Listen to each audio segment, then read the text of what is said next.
Hi everyone, welcome to Tech Gyan. In today's video, we are going to discuss about basics of data structures.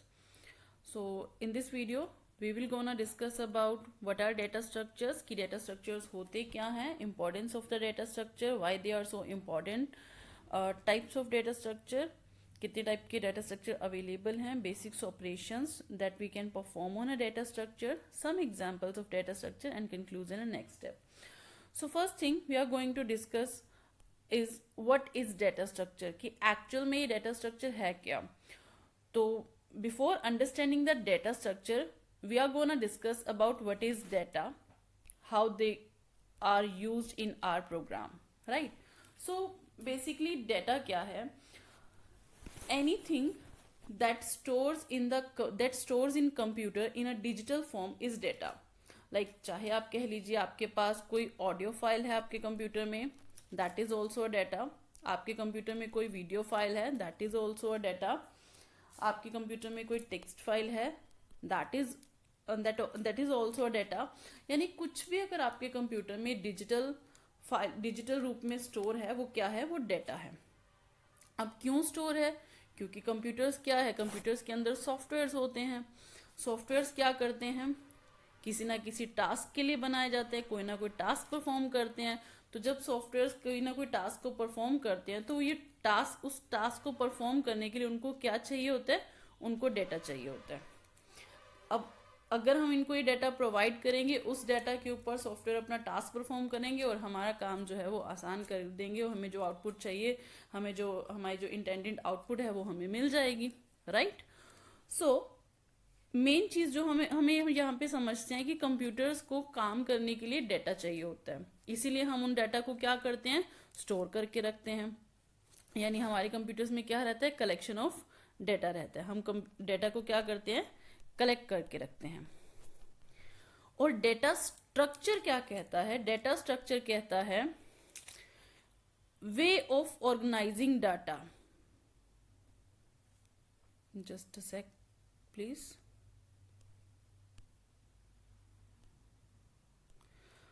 Way of organising data, यानी इन data को organise करने का जो तरीका है वो क्या कहलाता है? वो कहलाता है एक्चुअल में डेटा स्ट्रक्चर. ठीक है. अब क्यों डाटा को ऐसे ऑर्गेनाइज करके रखना है? ये डाटा स्ट्रक्चर अगर हम कह रहे हैं कि डाटा स्ट्रक्चर होता क्या है, a way of organising data है, तो बात ये आती है कि क्यों हमें डेटा स्ट्रक्चर की जरूरत पड़ती है, क्यों हमें डेटा को स्टोर करके रखना है, राइट? अब इसके लिए आप एक रियल लाइफ एग्जांपल लेते हैं. मान लीजिए आप एक लाइब्रेरी में जाते हो. अब लाइब्रेरी में क्या मिलता है? बहुत सारी बुक्स मिलती हैं. आपको उस लाइब्रेरी में बहुत सब्जेक्ट्स की बुक मिलेंगी. आपको कंप्यूटर्स की बुक मिलेगी, आपको हिंदी के लिए बुक्स मिल जाएंगी, आपको पंजाबी के लिए बुक मिल जाएंगी, कुछ भी सब्जेक्ट्स लगा लीजिए, कॉमर्स के लिए बुक्स लगा लीजिए, मतलब डिफरेंट काइंड्स ऑफ बुक्स जो है आपको उस लाइब्रेरी में मिल जाएंगी. पर गेस व्हाट, अगर आप उस लाइब्रेरी में जाते हो और वहां पे जाके बोलते हो कि मुझे अंशुमन शर्मा की डेटा स्ट्रक्चर की बुक चाहिए, राइट? अब वो बोलेंगे ठीक है, ये सामने अलमीरास पड़ी हैं, जाकर के ढूंढ लीजिए. लेकिन आपने वहां पे जाके देखा कि वो जो बुक्स थी, वहां जो लाइब्रेरी में बुक्स रखी हुई थी, वो कैसे रखी हुई थी? मतलब उन्होंने कुछ ऑर्गेनाइज नहीं कर रखा था. किसी भी बुक को किसी भी अलमीरा की किसी भी शेल्फ में रखा हुआ है. अब इस केस में क्या होगा? अब हमें तो अपनी पर्टिकुलर बुक चाहिए, लेकिन बुक्स जो हैं वो क्या हैं? वो ऑर्गेनाइज्ड है नहीं, वो तो इस तरह से रखी हुई हैं ऐसे ही, या कह लो कि एक दूसरे के ऊपर बुक्स रख रखी हैं, ऐसी पड़ी हुई हैं बुक्स. तो अब हमें क्या करना पड़ेगा? हमें उस लाइब्रेरी में जितनी बुक्स हैं, एक एक करके हर बुक को ओपन करके देखना पड़ेगा कि हाँ, क्या ये वही स्पेसिफिक बुक है जिसको हम ढूंढने जा रहे हैं. तो उससे क्या होगा? आपका जो टास्क ऑर्गेनाइज्ड होने, अगर वो लाइब्रेरी ऑर्गेनाइज होती, तो यही आपका बुक ढूंढने का जो टास्क था, ये कितने सेकंड में हो जाता, कितनी जल्दी हो जाता? विद इन 5 to 10 मिनट्स आपको इजिली आपकी बुक मिल जाती है, हम मान के चलते हैं. लेकिन यहाँ पे क्या हुआ? इस लाइब्रेरी में बुक्स जो हैं वो अनऑर्गेनाइज थी. ठीक है. उस चक्कर में हम लोग को क्या करना पड़ा, हमें शायद पूरा दिन भी निकल सकता है कि हम एक एक करके थाउजेंड्स ऑफ बुक्स रखी होंगी लाइब्रेरी में, तो हम लोग का पूरा दिन निकल जाएगा। तो इसीलिए हमारे डेटा स्ट्रक्चर यही ज़रूरी होता है कि अगर हम लोगों को, हमारे कंप्यूटर्स को क्या चाहिए होता है, डेटा चाहिए होता है अपने टास्क को परफॉर्म करने के लिए। अगर आप उस डेटा को एक ऑर्गेनाइज्ड फॉर्म में दे देते हो तो उस डेटा के ऊपर काम करना, उस डेटा को फेच करना, उसको अपडेट करना, इंसर्ट डिलीशन, कोई भी काम टास्क अगर आप परफॉर्म करते हो, वो सारा काम जो है वो एफिशिएंटली और अच्छे तरीके से हो जाता है। अगर हम जेन्युइन डेफिनेशन देखें डेटा स्ट्रक्चर की, तो वो क्या होती है, data structures are way of organising and storing data, यानी डेटा को ऑर्गेनाइज करना और स्टोर करने का जो तरीका है वो क्या कहलाता है, डेटा स्ट्रक्चर कहलाता है।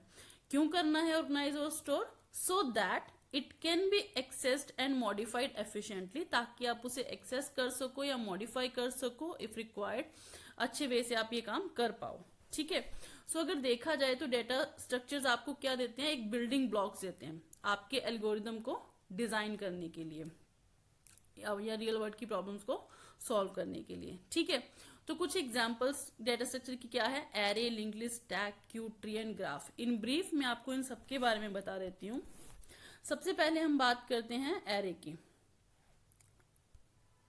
हम लोग एक एग्जांपल लेके चलते हैं।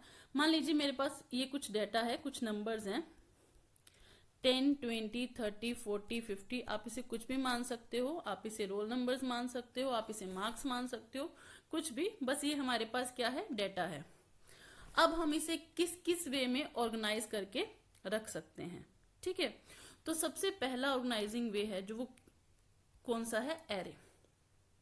एरे क्या होता है, एरे में हम डेटा को इस तरह से, डेटा कॉन्टिजियस मेमोरी लोकेशन के अंदर स्टोर होता है। डिटेल में हम बाद में पढ़ेंगे, अभी के लिए आप एक सिंपली आइडिया ले लीजिए कि एरे के अंदर जब हमें डेटा स्टोर करना है तो हमें क्या करना होगा, एरे में एक मेमोरी कॉन्टिजियस मेमोरी लोकेशंस होती हैं। मान लीजिए ये मेमोरी लोकेशंस हैं 1001, 1002, 1003, 1004, कुछ भी मान लीजिए, ये डिपेंड करता है रन टाइम पे कौन सी मेमोरी अवेलेबल होगी, उसी हिसाब से मेमोरी लोकेशंस होंगी। बस आप ये मान लीजिए कि जितनी भी मेमोरी लोकेशंस एरे को मिलेंगी वो सारी कैसे मिलती हैं, कॉन्टिजियस मिलती हैं। और यहाँ पे कुछ इंडेक्सिंग होती है जहां से हम एरे एलिमेंट्स को एक्सेस कर सकते हैं, और एक एरे का नेम होता है, मैंने ए नेम लिया है। तो अगर मुझे ये जो डाटा है 10, 20, 30, 40, 50, 60 जो भी है, अगर मुझे इसको एरे की फॉर्म में अरेंज करना है तो मुझे क्या करना होगा, जैसे पहले 10 एक एलिमेंट है, वो कहाँ आ गया, 0 इंडेक्स में आ गया। ठीक है, तो 10 हमारा 0 इंडेक्स में आ गया, 20 हमारा 1 इंडेक्स में आ गया, 30 2 इंडेक्स में आ गया, 40 थर्ड में, देन 50 एंड 60। तो यानी ये जो डेटा था, अब मैंने इसको किस फॉर्म में अरेंज कर दिया, एरे की फॉर्म में अरेंज कर दिया। अब एरे में डाटा कैसे स्टोर होता है, सिक्वेंशली स्टोर होता है, यानी एरे की प्रॉपर्टी क्या होती है, sequentially, just a sec please।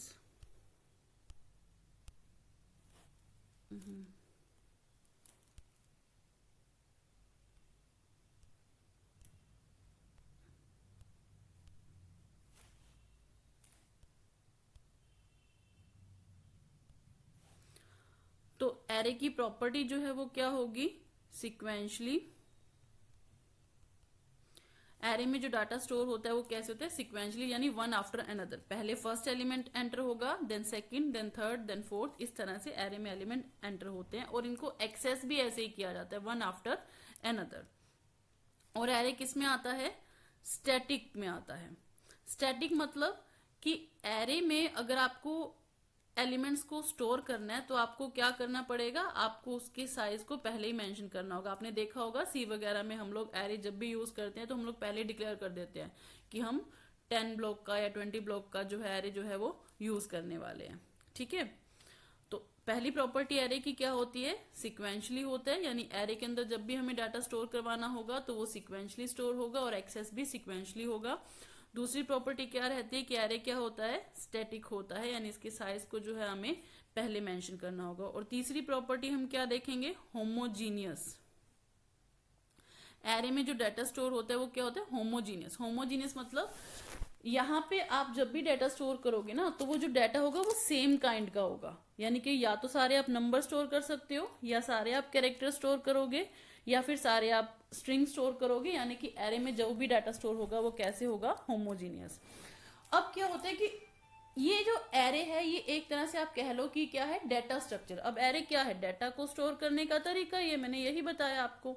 So array हमें क्या मिला, एक डाटा स्ट्रक्चर मिला। तो एरे लेकिन हाँ, ये वाला डाटा स्ट्रक्चर हम यूज कब करेंगे, जब मुझे लगेगा मेरे टास्क में क्या चाहिए, डाटा को इस तरह से मुझे एक्सेस करना है, मुझे डाटा को सिक्वेंशली एक्सेस करना है, उसकी मेमोरी मैंने पहले डिफाइन कर दी है कि मैंने कितनी मेमोरी यूज करनी है, और मेरा सारा डाटा जो है वो क्या है, होमोजीनियस है। जब मुझे ऐसी प्रॉपर्टीज लगेंगी तो मेरे लिए एक एफिशिएंट डाटा स्ट्रक्चर, जो मैं कहूंगी मेरे लिए बेस्ट डाटा स्ट्रक्चर कौन सा होगा, एरे होगा, जिसको मैं यूज कर सकती हूँ। ठीक है, बाकी डिटेल में हम अपनी नेक्स्ट वीडियोस में डिस्कस करेंगे, बहुत डिटेल में करेंगे सारे एल्गोरिदम सब, लेकिन अभी सिर्फ हल्का हल्का हम लोग एग्जांपल्स ले रहे हैं। ठीक है, अब सिमिलरली दूसरा, यही मेरे पास सेम डाटा है 10, 20, 30, 40, 50, यही आप मान लीजिए। दूसरा वे क्या है, मैं इसे किस तरीके से स्टोर करके रख सकती हूँ, इन अ सेकेंड वे मैं इसे स्टोर कर सकती हूँ लिंक्ड लिस्ट में। लिंक्ड लिस्ट, अब ये लिंक लिस्ट क्या होती है, ये भी एक तरह का डाटा स्ट्रक्चर है, यानी ये भी डाटा को स्टोर करने का तरीका है। तो अब ध्यान से देखिए, लिंक लिस्ट में क्या होता है, हमारे पास ये नोड होती है, जो मैंने बनाई है ये क्या है, नोड है। इसके दो पार्ट होते हैं, हमारे पास क्या होती हैं, नोड होती हैं, और नोड के क्या होते हैं, दो पार्ट होते हैं। फर्स्ट पार्ट को आप बोल सकते हो कि वो क्या है, इन्फो पार्ट है, जहां पे इंफॉर्मेशन स्टोर होगी।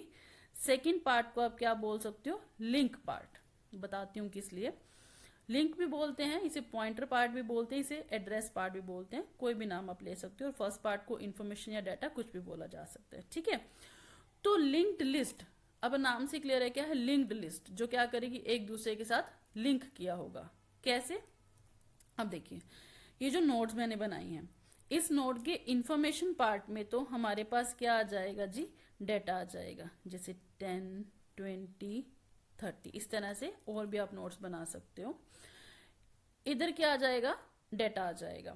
और एक हमारे पास क्या होता है, इसमें हेडर होता है। ये इसके दो पार्ट नहीं होते, इसको आप बोल सकते हो हेड बोल सकते हो, या फिर इसको स्टार्ट भी बोला जाता है। इस पार्ट में क्या होता है, लिंक होता है, link to the first node. इस हेड पार्ट में क्या होता है, link to the first node. जैसे ये 10 वाली नोड है, ये क्या है, मेरी फर्स्ट नोड है।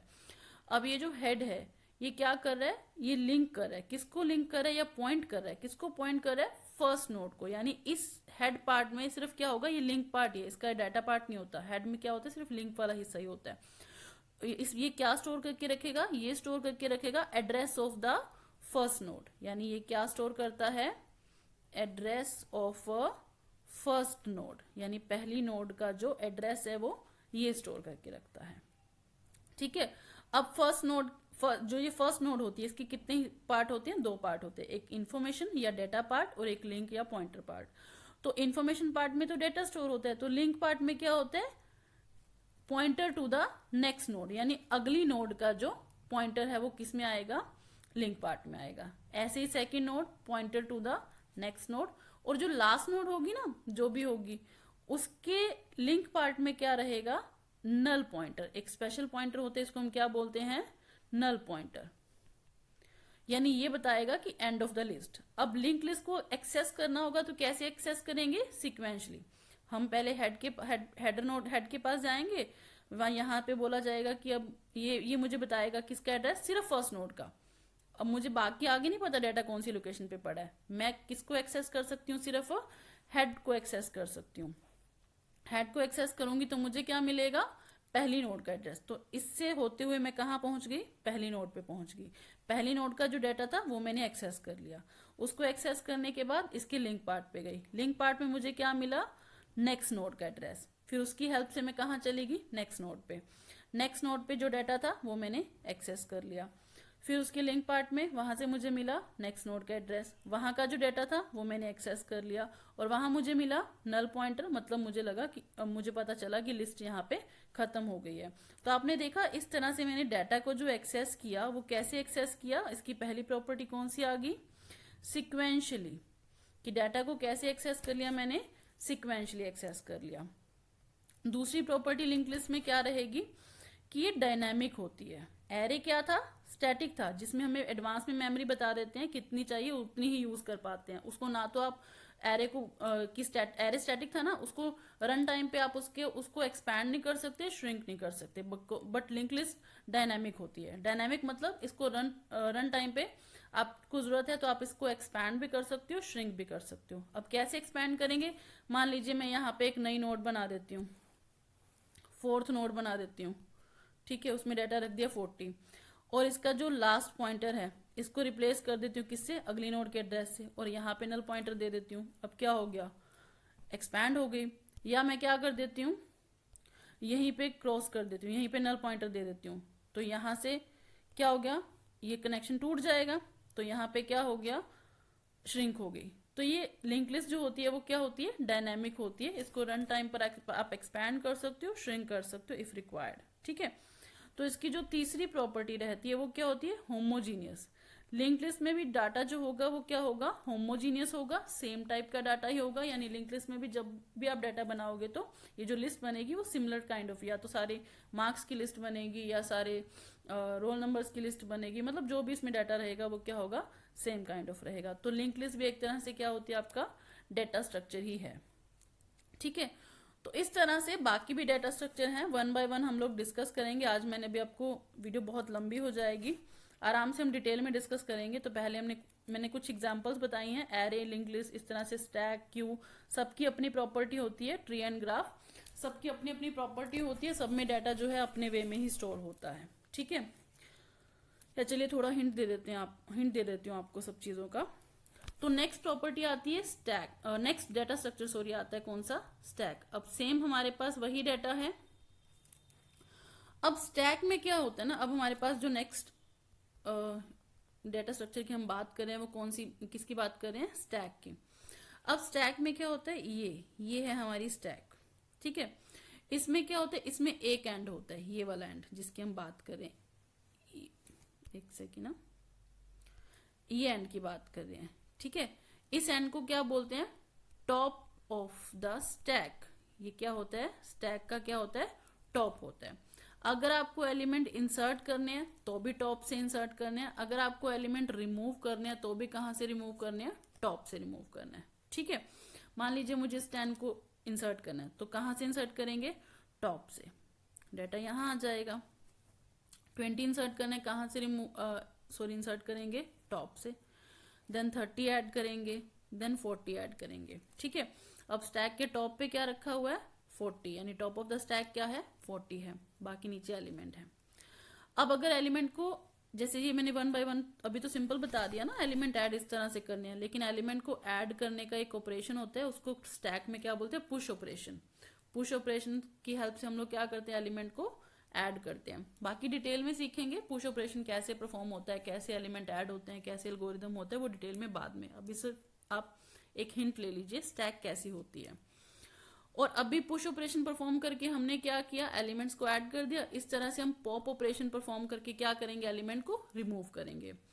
अब देखिए स्टैक की खास बात क्या होती है, स्टैक में एक ही एंड है, इसी एंड से हम लोग को क्या करना है, डाटा को ऐड करना है, और इसी एंड से हमें डाटा को क्या करना है, रिमूव करना है।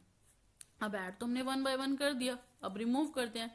तो लेकिन स्टैक का एक ही एंड है, तो भी रिमूव करते वक्त पहले जो डाटा निकलेगा वो कौन सा निकलेगा, जो टॉप पे होगा, यानी 40 रिमूव हो जाएगा। उसके बाद 30 रिमूव हो जाएगा। उसके बाद 20 के बाद 10। तो आपने एक चीज नोटिस की होगी, जब हमने इसको डाटा ऐड किया तो कैसे ऐड किया था, 10, 20, 30 एंड 40। लेकिन जब हमने रिमूव किया तो हमने कैसे रिमूव किया, रिवर्स ऑर्डर में। तो यानी स्टैक भी क्या है, डाटा को स्टोर करने का एक तरीका ही है, लेकिन स्टैक उन ऑपरेशंस में यूज किया जाता है, स्टैक डाटा स्ट्रक्चर वहां यूज किया जाता है जहां पे हमें डाटा को क्या करना हो, रिवर्स ऑपरेशन परफॉर्म करना हो, और भी बहुत सी एप्लीकेशंस है, डिटेल में स्टैक चैप्टर में सीखेंगे। तो जब ऐसे किसी टास्क की जरूरत पड़ती है तब हम कौन सा स्ट्रक्चर यूज कर लेते हैं, यानी कुछ रिवर्स करना हो या इस तरह का कोई काम करना हो, तब हम कौन सा स्ट्रक्चर परफॉर्म कर लेते हैं, स्टैक डाटा स्ट्रक्चर। ठीक है, तो स्टैक की भी प्रॉपर्टी की बात कर लेते हैं। पहली स्टैक में डाटा आपने देखा हमने कैसे ऐड किया था, सिक्वेंशली यानी लीनियर ऑर्डर में, या आप कह लो एक सीक्वेंस में, या लीनियर ऑर्डर भी बोलते हैं यहाँ पे। और दूसरी प्रॉपर्टी क्या है, ये स्टैटिक है या डायनेमिक, स्टैक भी क्या होती है, स्टैटिक होती है, यानी इसमें भी स्टैक का जो साइज होता है ना वो फिक्स होता है कि अगर इसमें 5 एलिमेंट आएंगे तो 5 ही आएंगे, 10 आएंगे तो 10 आएंगे, इसका साइज पहले मेंशन करना पड़ता है और उतने एलिमेंट इसमें ऐड होते हैं, इसको आप एक्सपैंड और श्रिंक नहीं कर सकते हो। और तीसरा होमोजीनियस, स्टैक की प्रॉपर्टी क्या होती है, होमोजीनियस, इसमें भी जो डाटा जाएगा सेम काइंड ऑफ जाएगा। अगर रियल वर्ल्ड एग्जांपल बताऊं मैं स्टैक की, तो क्या होती है, कॉइन का स्टैक ले लो, एक कॉइन के ऊपर दूसरा कॉइन, इस तरह से आप कॉइन रखते जाते हो, तो सबसे पहले जो रिमूव करोगे, कौन सा कॉइन रिमूव करोगे, जो आपने लास्ट में रखा था। इस अब जो नेक्स्ट डाटा हमारे पास डाटा स्ट्रक्चर आता है वो कौन सा आता है, क्यू। डाटा हम वही ले लेते हैं 10, 20, 30 एंड 40। अब क्यू में क्या होता है, क्यू में 2 एंड होते हैं, एक फ्रंट और एक रियर। स्टैक में हमने देखा था ना, एक ही एंड था टॉप, डाटा को ऐड भी उसी से करते थे, रिमूव भी उसी से करते थे। लेकिन क्यू में क्या होता है, क्यू में 2 एंड होते हैं, एक फ्रंट होता है और एक क्या होता है, रियर। आपको डाटा को ऐड करना है रियर से, और आपको डाटा को रिमूव कहाँ से करना है, फ्रंट एंड से। ये बिल्कुल वैसे है, हम किसी भी चीज के लिए क्यू नहीं लगाते। आप टोल प्लाजा पे क्यू लगाते हो, एक गाड़ी आ रही है, उसके पीछे दूसरी, उसके पीछे दूसरी गाड़ी, तो इस तरह से पीछे से गाड़ियां क्यू में ऐड होती जाती हैं, और फ्रंट से टोल कटवाने के बाद गाड़ियां फ्रंट से निकलती रहती हैं। आप किसी भी चीज के लिए देख लो, आप मूवीज टिकट लेने के लिए आप लोग क्यू में लगते हो, तो पीछे से आप क्यू में एंट्री करते हो और आगे से टिकट्स लेकर के आप रिमूव हो जाते हो क्यू से, है ना, मतलब एग्जिट ले लेते हो क्यू से। बिल्कुल वैसे ही है ये क्यू। यहाँ पे जब आप डाटा ऐड करोगे तो कहाँ से ऐड करोगे, रियर में, यानी अभी खाली है पीछे से क्यू, तो पहला डाटा जो है वो कहाँ ऐड हो जाएगा, फ्रंट पे ऐड हो जाएगा, फिर दूसरा डाटा ऐड हो गया, फिर तीसरा, फिर चौथा, इस तरह से डाटा ऐड होता जाएगा और निकलेगा कहाँ से, फ्रंट से। फ्रंट में पहले क्या आएगा, 10, फिर 20, फिर 30 और फिर 40। डिटेल में देखेंगे एल्गोरिदम, उनको डिटेल में डिस्कस करेंगे, अभी के लिए बस सिंपली आप जान लीजिए कि होते किस तरह से हैं। तो रियर में जब आप डाटा को ऐड करते हो, इस ऑपरेशन को क्या बोलते हैं, एनक्यू, और जब आप डाटा को डिलीट करते हो इस ऑपरेशन को क्या बोलते हैं, डीक्यू। जैसे स्टैक में था ना पुश एंड पॉप, पुश से डाटा ऐड करते थे, पॉप से डाटा रिमूव करते थे। क्यू में क्या होता है, डाटा को ऐड करने के लिए एनक्यू और डाटा को डिलीट करने के लिए क्या होता है, डीक्यू ऑपरेशन होता है। ठीक है, और भी होते हैं, बाद में डिस्कस करेंगे, front peak, rear peak discuss करेंगे धीरे धीरे, अभी के लिए इतना काफी है। तो क्यू की प्रॉपर्टी देख लेते हैं। क्यू पहले मुझे बताइए, लीनियर है या नॉन लीनियर। लीनियर यानी सिक्वेंशियल है या नॉन सिक्वेंशियल, ऑब्वियसली सिक्वेंशियल है, यानी लीनियर डाटा है, यानी क्यू में डाटा हमने कैसे ऐड किया था, 1 by 1। ठीक है, तो क्यू की प्रॉपर्टी कौन सी होगी, सिक्वेंशियल। दूसरी चीज आप बताइए, क्यू स्टैटिक होती है, डायनामिक। हाँ, रियल वर्ल्ड एग्जाम्पल मत ले लेना, हमारे यहाँ तो क्यू बढ़ती जाती है, अगर क्यू पूरी खत्म होगी तो हम पीछे तक अलग से अपनी लाइन शुरू कर लेते हैं, लेकिन कंप्यूटर ऐसा नहीं करता। कंप्यूटर में क्यू जो होती है वो क्या होती है, स्टैटिक होती है, फिक्स होती है। अगर एक क्यू में 10 एलिमेंट आएंगे एक बार में, तो 10 एलिमेंट ही आएंगे, उससे ज्यादा नहीं आएंगे। ठीक है, और यानी स्टैटिक है तो मतलब इसको नाम, इसके मेमोरी साइज को एक्सपैंड और श्रिंक नहीं कर सकते, ये याद रख लेना। और तीसरी प्रॉपर्टी होमोजीनियस। ऑब्वियसली क्यों होमोजीनियस होती है ना, वैसा तो नहीं करोगे ना टॉल की लाइन में आप टिकट, मूवी टिकट मांगने लग जाओगे। अगर क्यू लगी है तो टॉल के लिए लगी है, या फिर अगर मूवी टिकट के लिए क्यू लगी है तो मूवी टिकट के लिए लगी है ना। तो यहाँ भी जो एलिमेंट्स होते हैं वो क्या होते हैं, होमोजीनियस ही होते हैं, यानी सेम काइंड ऑफ डाटा ही जो है वो क्यू में एंटर करवाया जाता है। ठीक है, तो क्यू को हम कौन से ऑपरेशंस में यूज किया जाएगा, क्यू को उन प्रोग्राम्स में, उन ऑपरेशंस में क्यू डाटा स्ट्रक्चर फॉलो किया जाएगा जहां पे हमें डाटा सिक्वेंशियल चाहिए, स्टैटिक भी चाहिए और होमोजीनियस चाहिए। लेकिन ये तीनों प्रॉपर्टी तो आप बोलोगे जी ये एरे में भी थी, लेकिन एरे इंडेक्स फॉर्म में डाटा एक्सेस करता था। अगर हमें डाटा इंडेक्स फॉर्म में एक्सेस नहीं करवाना, 1 by 1 सीक्वेंस में ही एक्सेस करवाना है, तब हम क्यू यूज करेंगे। ठीक है, तो आपने अभी तक आपने क्या देखा, आपने 4 तरह के डाटा स्ट्रक्चर को हल देख लिया है। एरे किस तरह से यूज करता है, लिंक्ड लिस्ट कैसा होता है, स्टैक और क्यू के बारे में। अभी हम डिस्कस करेंगे ट्री और ग्राफ के बारे में। तो ट्री डाटा स्ट्रक्चर कैसा होता है, यहाँ पे क्या होता है ना, ट्री में आपने देखा होगा कोई ब्रांच, जैसे एक डाटा यहाँ है, यहाँ से डाटा हम दूसरी ब्रांच में निकली हुई है, यहाँ से एक और ब्रांच निकली हुई है, हो सकता है एक और ब्रांच निकल जाए, यहाँ एक ब्रांच है ना, उसके आगे, सॉरी जस्ट अ सेकेंड, ये लिंक नहीं आएगा, ठीक है। इस ब्रांच के आगे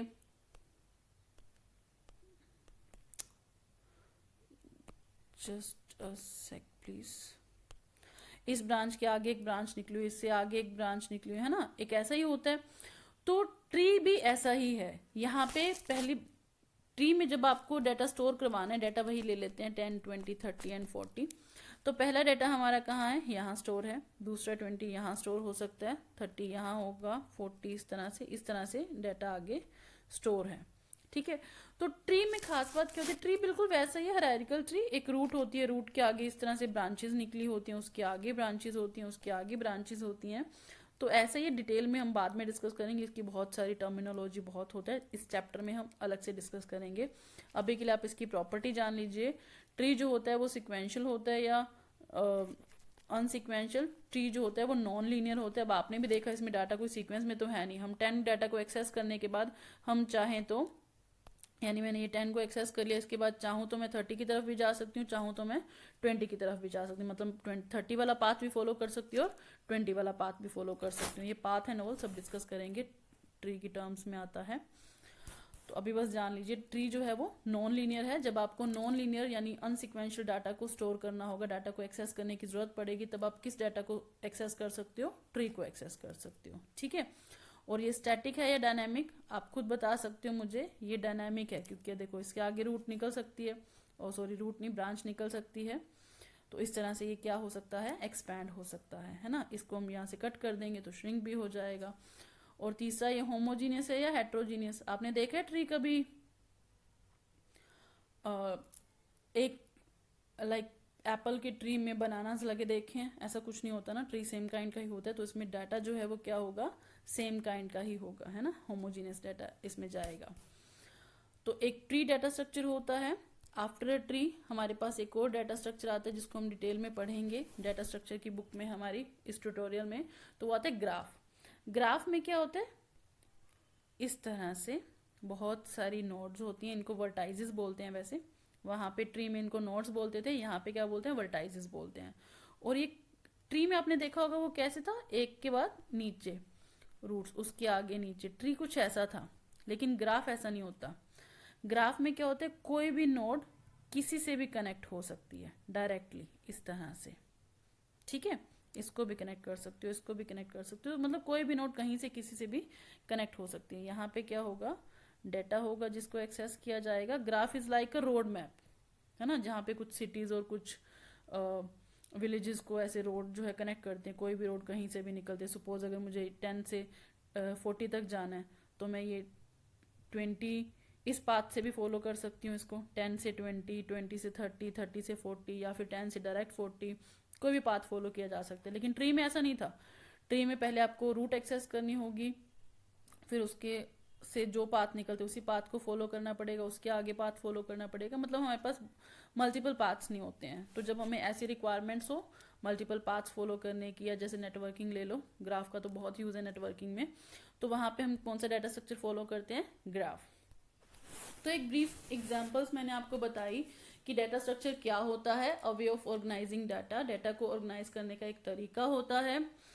और कुछ एग्जांपल्स हमने डिस्कस करी कि एरे एक तरह का डाटा स्ट्रक्चर है, link list, stack, Q, tree, ये सब क्या है, ये डाटा स्ट्रक्चर है, यानी डाटा को स्टोर करने के तरीके हैं। किसको कब यूज करना है, जैसे डाटा को एक्सेस करने की हमें रिक्वायरमेंट होती है, वैसा प्रोग्रामर जो है वो डाटा स्ट्रक्चर यूज करते हैं। अगर आपने एक एफिशिएंट डाटा स्ट्रक्चर चूज कर लिया तो आपकी जो प्रॉब्लम्स है वो सॉल्व हो जाएंगी। जैसे यहाँ लिखा है ना, serve as a building block for designing algorithm, यानी डाटा स्ट्रक्चर आपको बिल्डिंग ब्लॉक्स प्रोवाइड करते हैं एल्गोरिथम डिजाइन करने का। क्योंकि जिस तरह से डाटा को एक्सेस करना है वैसे डाटा स्ट्रक्चर अगर आप यूज करोगे तो जो टास्क है वो अच्छे से परफॉर्म हो जाएगा, वो आपका एल्गोरिथम जो है वो बेस्ट होगा, ठीक है। बाकी हम डिटेल में आपको ये भी सिखाया जाएगा एल्गोरिदम कैसे डिज़ाइन करने हैं, किस तरह से उनको डिज़ाइन कैसे करने हैं, उनकी कॉम्प्लेक्सिटी क्या होती है, क्या चीज़ें देखनी होती है उसको डिज़ाइन करते वक्त। तो ये सारी चीज़ें हम डिटेल में, और ये सारे चैप्टर्स हम डिस्कस करेंगे। एरे, लिंक लिस्ट अभी तो मैंने हल्का सा बताया, बाद में आपको डिटेल में बताऊंगी। Array, link list, stack, Q अगली वीडियोस में समझाते रहेंगे। इनके सारे एल्गोरिदम सीखेंगे हम, किस तरह से ऑपरेशंस परफॉर्म करने हैं सब। आप लोग चैनल को सब्सक्राइब कर दीजिएगा और जुड़े रहिएगा, ठीक है। चलिए, अब नेक्स्ट चीज़ आती है importance of data structure. Data structure important क्यों है, हमने भी वैसे बहुत सारी चीज़ें डिस्कस कर ही ली हैं। एफिशिएंसी, अगर आप एक अच्छा सा डाटा स्ट्रक्चर चूज करते हो तो वो क्या होता है, वो एफिशिएंट एल्गोरिदम डिज़ाइन करते हो। जैसे मैं अभी बता रही थी ना कि एल्गोरिदम, देखो किसी भी प्रॉब्लम को सॉल्व करने के लिए ना बहुत सारे एल्गोरिदम हो सकते हैं। मतलब एक टास्क को सॉल्व करने के लिए एक कोड मैंने बनाया, एक आपने बनाया हो सकता है, एक आपके फ्रेंड ने बनाया हो सकता है, कोई भी हो सकता, सभी जो हमारे तीनों के एल्गोरिदम है ना, वो सब समझ लो कि सोल्यूशन तो दे ही रहे हैं, रिजल्ट तो परफेक्ट आ ही रहा है, लेकिन हमने सबने कोडिंग अलग अलग तरीके से करी है, ये समझ लीजिए, ठीक है।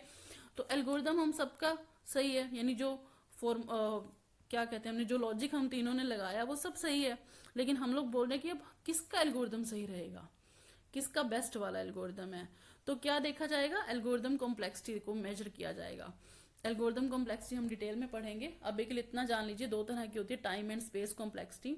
टाइम मतलब जो एल्गोरिदम यानी जिसका लॉजिक, जो एल्गोरिदम जो है प्रॉब्लम को सॉल्व करने में कम से कम टाइम में प्रॉब्लम को सॉल्व कर देगा, वो बेस्ट रहेगा। और जो कम से कम स्पेस में डाटा और उसका दोनों का स्पेस मिला के कम स्पेस में प्रॉब्लम को सॉल्व कर देगा, वो बेस्ट रहेगा। तो अगर आपने सही डाटा स्ट्रक्चर चूज किया है, जैसे मुझे अभी रिवर्स करना था, मान लीजिए मेरे प्रॉब्लम क्या थी, हमें एक स्ट्रिंग को रिवर्स करना है। तो रिवर्स करना है, अगर मैं स्टैक यूज करूंगी तो मेरा काम इजीली हो जाएगा। क्या करना है, सिंपल स्टैक में इनपुट करना है डाटा को और सिंपली आउटपुट कर लेना है, रिवर्स हो जाना है।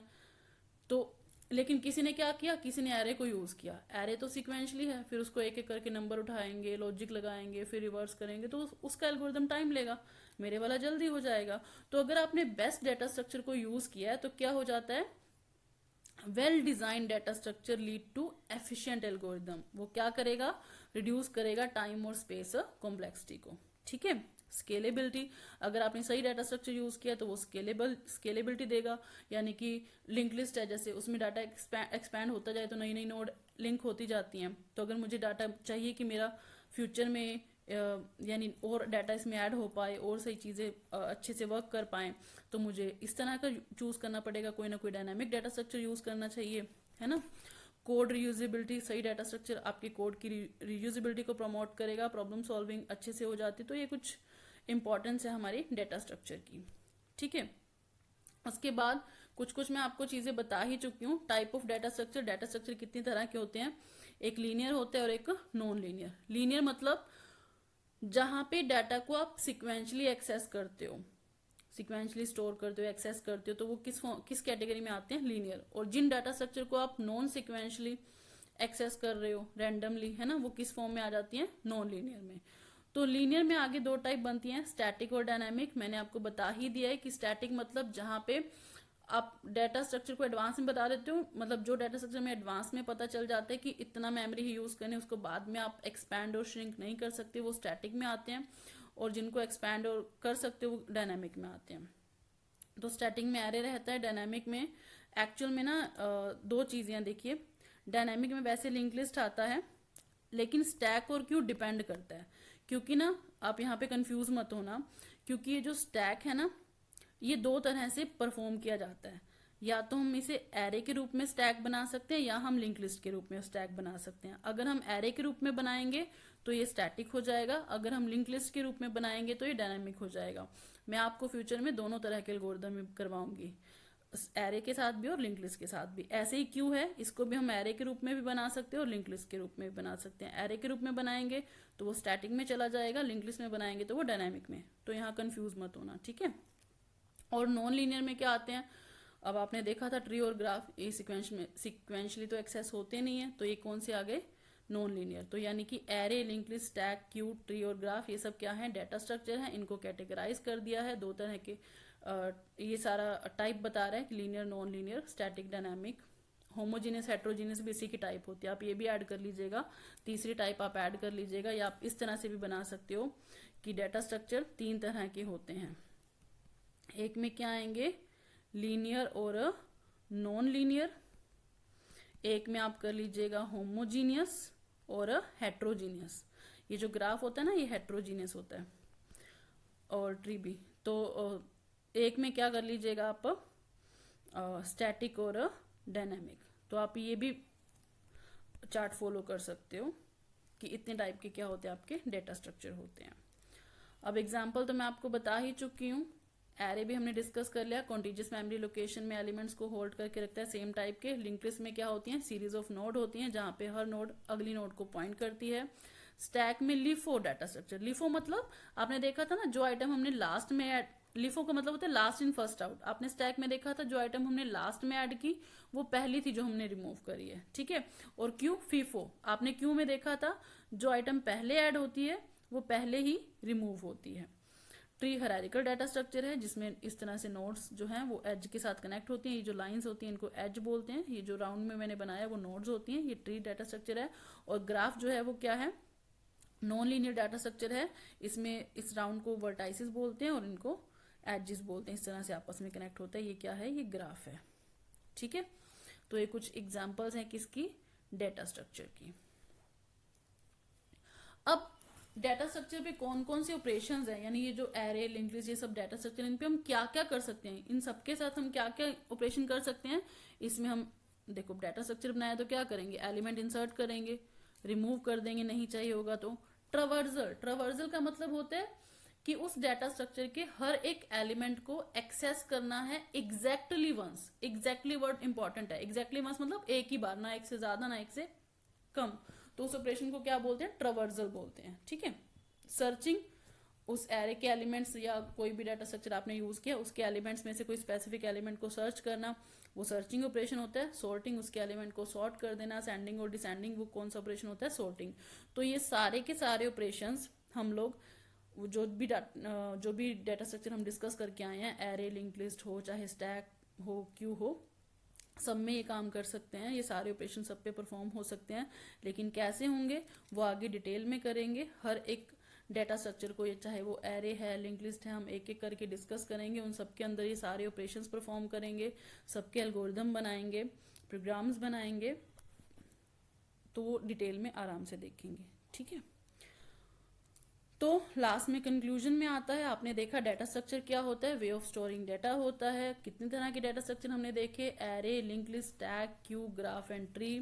एरे में इंडेक्स फॉर्म में कॉन्टिजियस मेमोरी लोकेशन में डाटा को स्टोर करता है। लिंक्ड लिस्ट में नोड्स कनेक्टेड होती हैं। स्टैक में जो है एक टॉप ऑफ द स्टैक होता है, पुश पॉप एलिमेंट यूज करते हैं, यानी कि लिफो ऑर्डर परफॉर्म करता है। क्यू फीफो ऑर्डर परफॉर्म करता है। ग्राफ में कनेक्टेड रहते हैं नोड वर्टाइसेस, और ट्री में नोड्स कनेक्ट रहती हैं हायरार्किकल फॉर्म में।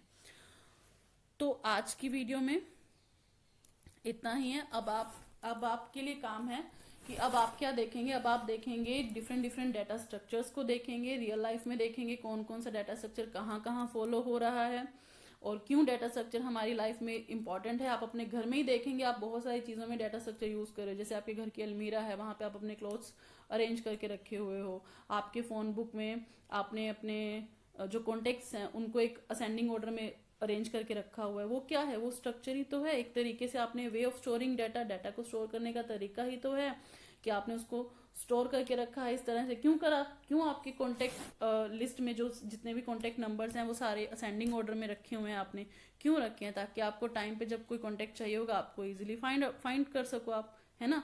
तो उसमें भी आप क्या क्या ऑपरेशन परफॉर्म करते हो, सर्च करते हो कोई स्पेसिफिक कॉन्टेक्ट को, कोई नया कॉन्टेक्ट ऐड करते हो तो इंसर्ट हो जाता है, या फिर आप उसमें कॉन्टेक्ट को डिलीट भी कर लेते हो, ठीक है।